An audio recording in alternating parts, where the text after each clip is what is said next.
چلیں جی، G1 phase اور GIP1 phase کیا ہے؟ G1 فیز سیل سائیکل کا وہ فیز ہے جس میں ڈیوائڈڈ سیل جو کہ نیولی ڈیوائڈڈ سیل ہوتے ہیں وہ میچور ہوتے ہیں، ان کی سائز میں گروتھ ہوتی ہے، اس میں جو آرگینیلز ہیں ان کی گروتھ ہوتی ہے، اور اس کے سوا جینیٹک مٹیریل کی پریپریشن ہوتی ہے اس فیز میں.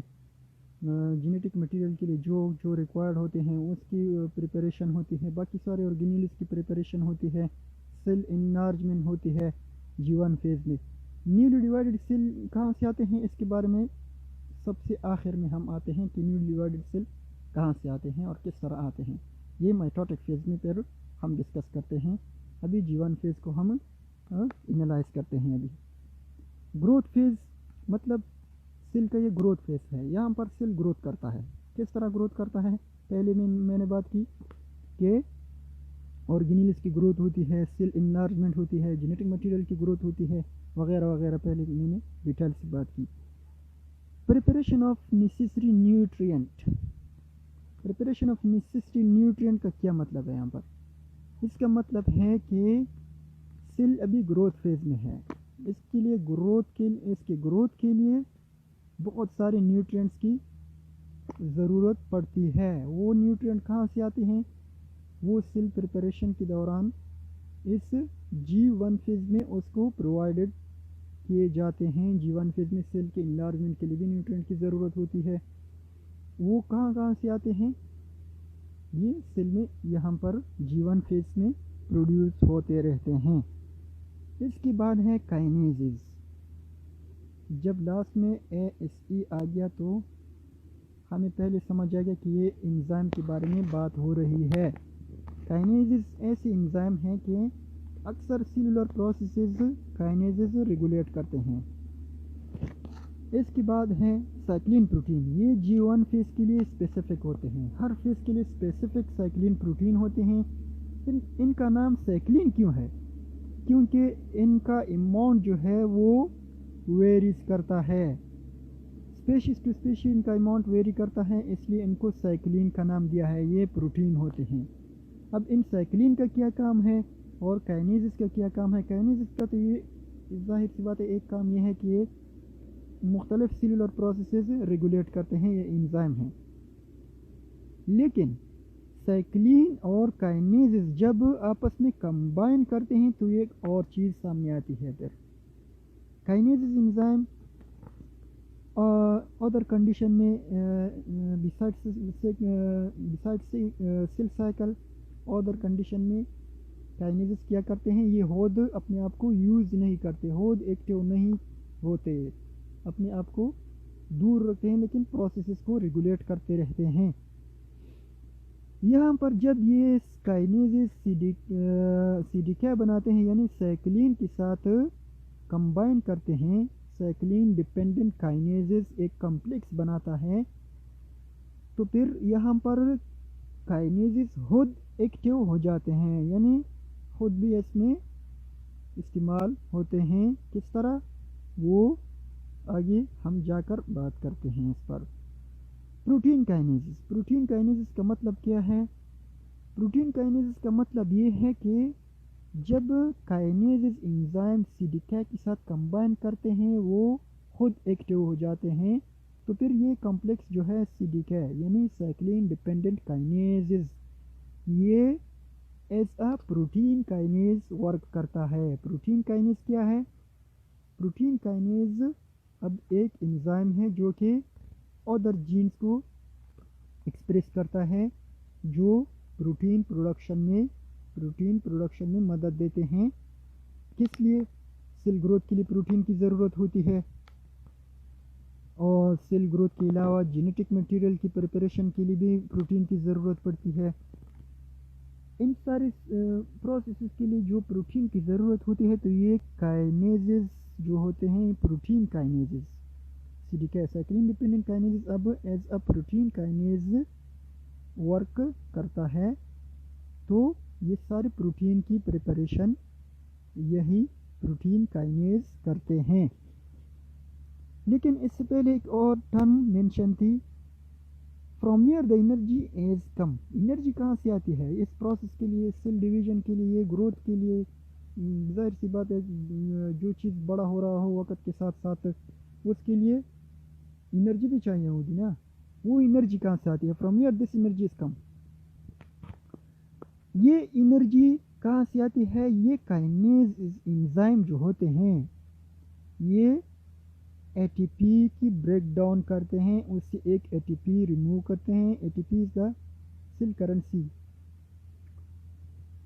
एटीपी से जब ये एक फॉस्फेट ग्रुप रिमूव करता है तो बॉन्ड ब्रेकिंग से एनर्जी रिलीज होती है। हमें पता है कि एटीपी एनर्जी पैकेट होते हैं जिसको सेल करेंसी भी कहते हैं। ये एनर्जी बॉन्ड में स्टोर होती है, जब ये एक एटीपी से रिमूव करता है तो एनर्जी रिलीज होती है। ये एनर्जी कहाँ जाती है, ये एनर्जी इन प्रोसेसेस में यूज़ होती है जो कि सेल ग्रोथ है, सेल ऑर्गेनेल्स ग्रोथ हैं, प्रिपरेशन ऑफ जेनेटिक मटेरियल हैं, उनके लिए प्रोटीन्स की ज़रूरत होती है, वो प्रोटीन की प्रोडक्शन है। इन सारे में ये एनर्जी कहाँ से आती है, ये काइनेसिस एंजाइम एटीपी की ब्रेक डाउन करती है, उस बॉन्ड से रिलीज एनर्जी यहाँ पर यूटिलाइज की जाती है। सो जीवन फेज का क्या मतलब हुआ, जीवन फेज क्या होता है, बहुत डिटेल से मैंने बात की। फिर भी अगर आप लोगों का कोई क्वेश्चन हो आप पूछ सकते हैं।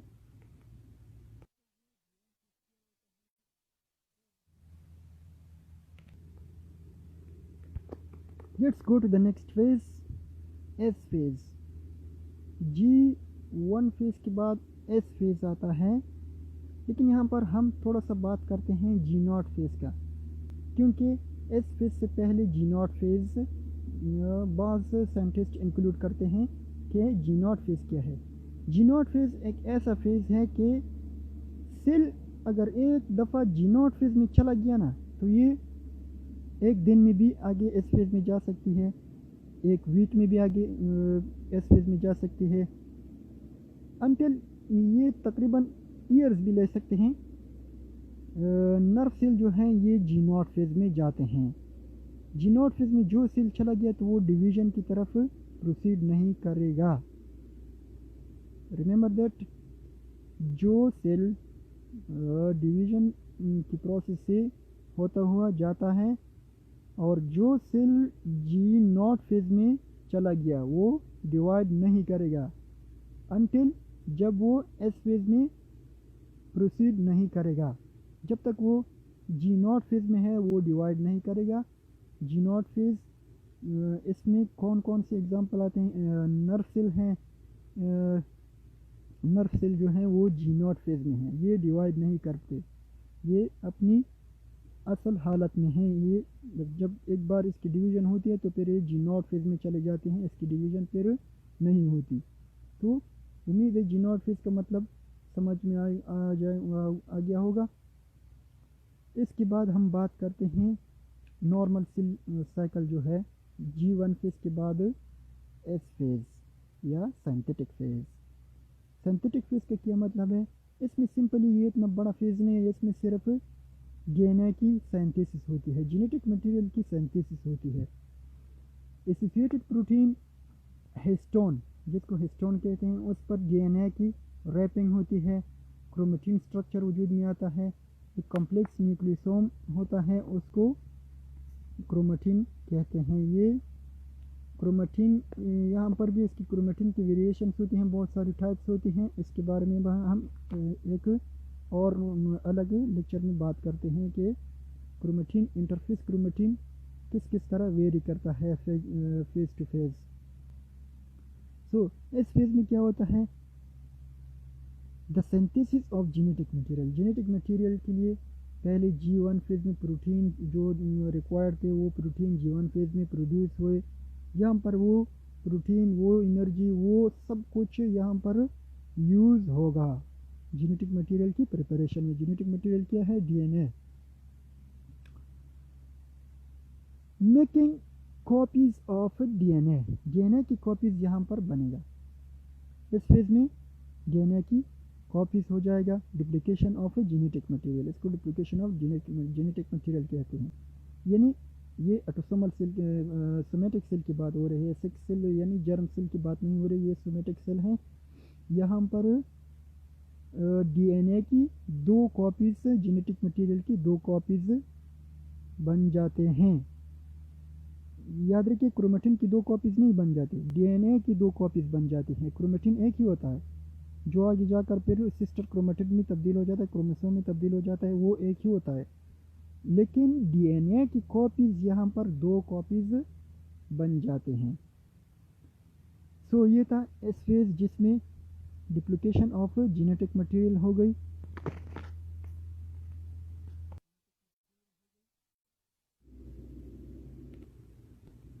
G2 फेज, जी तो ये G2 और गैप 2 फेज क्या है। इस फेज के बाद G2 फेज आता है। इसको अमूमन प्रिपरेटरी फेज भी कहते हैं। इसको प्रिपरेटरी फेज इसलिए कहते हैं कि इसमें आगे जाकर माइटोटिक फेज के लिए इसमें प्रिपरेशन होती है, यानी division of the nucleus and cytoplasm की प्रिपरेशन यहाँ से स्टार्ट हो जाती है। जेनेटिक मटेरियल तो पहले से ही डुप्लीकेट हो गए थे ना, सिर्फ क्रोमेटिन की। अब क्रोमेटिन जो कि मोर कंडेंस फॉर्म में एम फेज में जाते हैं, वहाँ पर ये सिस्टर क्रोमेटिन में फिर तब्दील हो जाते हैं और फिर सेपरेशन होती है। उस पर हम एक अलग लेक्चर लेंगे, उसके बारे में हम बात करते हैं कि किस तरह होती है। लेकिन G1 फेज में जो क्रोमेटिन होता है एस फेज के बाद, एस फेज से पहले नहीं, एस फेज के बाद जो क्रोमेटिन होता है उसमें डबल जेनेटिक मटेरियल्स होते हैं। सोमेटिक सेल में 2 कॉपीज ऑफ जेनेटिक मटेरियल उसमें प्रेजेंट होते हैं। G2 फेज में स्पेसिफिक साइक्लिन प्रोटीन होते हैं, जिस तरह के लिए G1 फेज के लिए साइक्लिन प्रोटीन था स्पेसिफिक, इसी तरह बिल्कुल इसी तरह G2 फेज के लिए भी ये साइक्लिन प्रोटीन काम करते हैं। यहाँ पर भी काइनेजेस एंजाइम हैं, बिल्कुल उसी तरह स्पेसिफिक काइनेजेस एंजाइम वर्क करते हैं। G2 फेज के लिए स्पेसिफिक होते हैं जिस तरह G1 फेज के लिए स्पेसिफिक थे। यानी G2 फेज के एंजाइम G1 फेज में काम नहीं करते, G2 फेज की साइक्लिन G1 फेज में काम नहीं करते। ये स्पेसिफिक होते हैं हर फेज के लिए। साइक्लिन प्रोटीन के साथ जब काइनेजेस कंबाइन करते हैं तो ऐसे सीडिका कॉम्प्लेक्स वजूद में आता है। ये सीडिका कॉम्प्लेक्स क्या करता है, वही नेसेसरी मटेरियल जो कि G1 फेज में सिंथेसिस ऑफ डीएनए के लिए and enlargement of cell growth के लिए, enlargement of cell and the growth of the organelle is present in the cell in the early stage after the division. बिल्कुल उसी तरह यहाँ पर भी प्रोटीन जब काइनेज के साइक्लिन प्रोटीन जब काइनेज के साथ कंबाइन करता है तो इस ये एज अ क्या कहते हैं उसे, काइनेज प्रोटीन काइनेज फंक्शन करता है। अब यहाँ पर ये G1 फेज की तरह प्रोटीन और जीन वगैरह रेगुलेट नहीं करते, यहाँ पर ये अलग किस्म के प्रोटीन रेगुलेट करते हैं जो कि एम फेज में separation of the genetic material and separation of the nucleus, nuclear membrane preparation वगैरह सब कुछ इसमें काम आते हैं। यहाँ पर इस किस्म की न्यूट्रिएंट्स की और प्रोटीन्स की प्रिपरेशन होती है। इससे आगे है एम फेज। एम फेज पर हम एक अगला लेक्चर लेंगे। ये लेक्चर बहुत ज़्यादा लंबा होता जा रहा है, फिर समझने में भी मुश्किल होगी। तो this is enough for today. इंशाल्लाह in the next lecture we will talk about the M phase of the cell cycle, and with the M phase the cell cycle is completed, and then we will talk about the checkpoints which are present in the phases of the cell cycle. Thank you.